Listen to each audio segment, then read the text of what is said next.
I'd like to talk to you about truth, respect and trust within the context of a family business.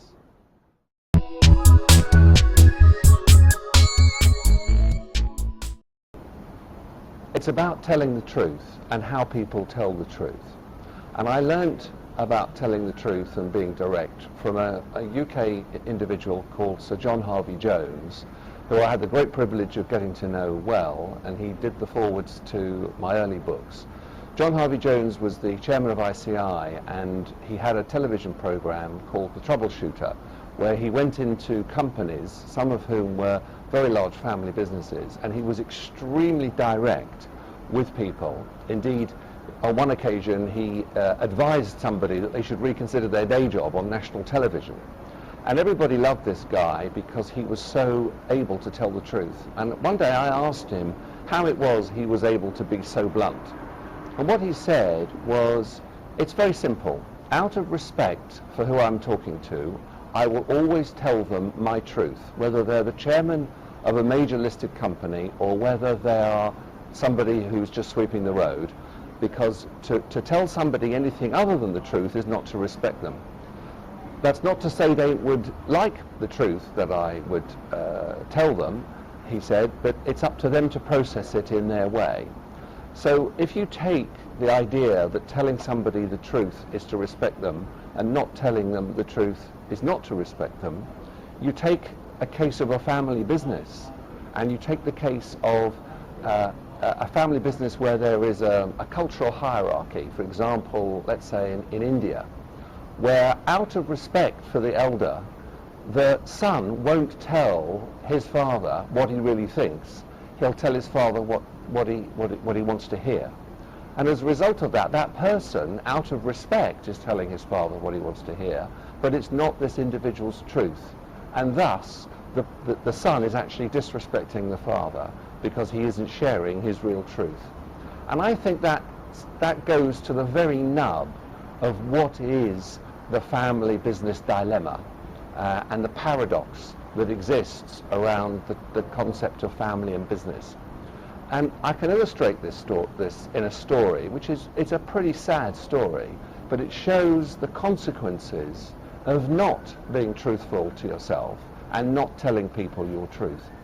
I had a case many years ago of a family member who was backed up by his family. He was a third generation cousin, and he wanted to go and get a different life. He didn't want to run the business. He'd been there for about 40 years. He was in his late 60s. And all his cousins said, it's absolutely fine, we'll support you, don't worry, we'll help you make a presentation to the elders in the family that you don't want to be the next CEO, we'll support it. And after 3 days of preparation, he was fine with it. But when the elders, including his father, got into the room, he froze, and when he put the plan on the table, he basically said to his elders, including his father, yes, I'm going to be the CEO. And all his cousins were completely aghast. Anyway, that's how it went, and 12 months goes by, and sadly he was subsequently killed in a motor car accident.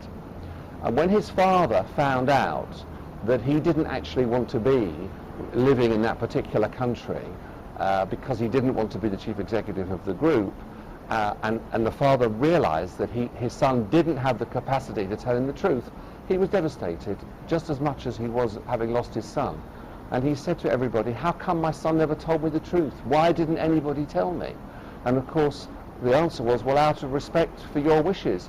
He said, well, how do you know what my wishes are unless you ask, unless you clear it with me?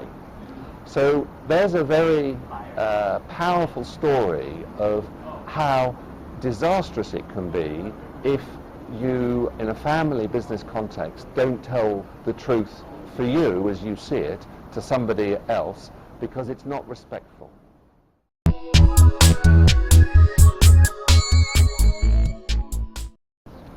It's a re-education process, and there's nothing better than to create a safe setting in a facilitated session when both parties are there and you are, as the facilitator, trusted to help create an environment where the person can put the the taboo subject or the difficult issue on the table, because it's in a managed process.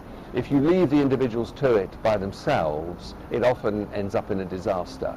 So my simple view is it needs to be carefully planned with process structure in a safe setting.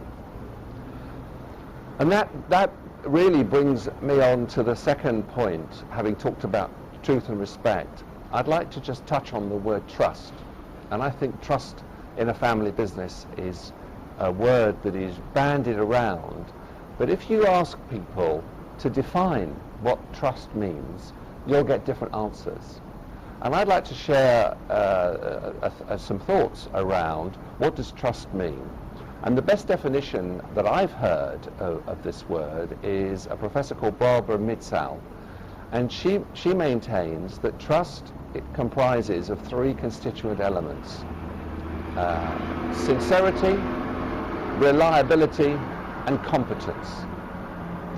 And if you think about it, what she's saying is each of those three elements has to exist at the same time, and if any one of them is not present, then there is a breakdown of trust. And it's a useful set of thoughts, because if in a family there's a breakdown of trust, by looking at those three elements, it's possible to diagnose which one of them is broken. Sincerity is about walking the talk, being true to values, making sure that you do what you say you're going to do and how you're going to do it. And I think it's a fairly simple word to understand.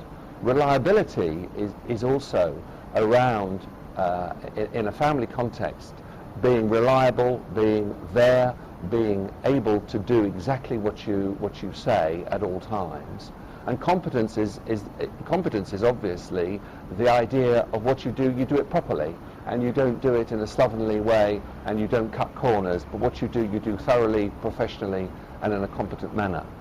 And I think if families who are worried about trust think about those three elements, it makes it much easier to build long-lasting, sustainable trust within a family context.